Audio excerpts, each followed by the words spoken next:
আমি এমন একটা পর্যায়ে এসে দাঁড়িয়ে আছি যেখানে আমি কিছুই করতে পারতেছি না।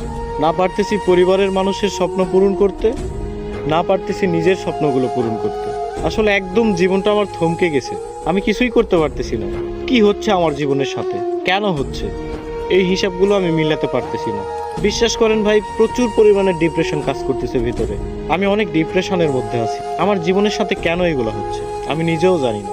তবে একটা জিনিস কি, কোনো কিছুর হিসাব আমি মিলাতে পারতেছি না। একটা সময় ডিপ্রেশন কি জিনিস জানতাম না, এখন জানতেছি।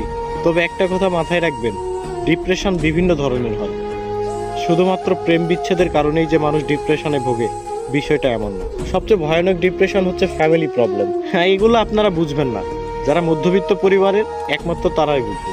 ডিপ্রেশন অনেক কঠিন একটা জিনিস। এখান থেকে সহজে কেউ বের হতে পারে না, কেউ ডিপ্রেশন কাটিয়ে উঠতে পারে না।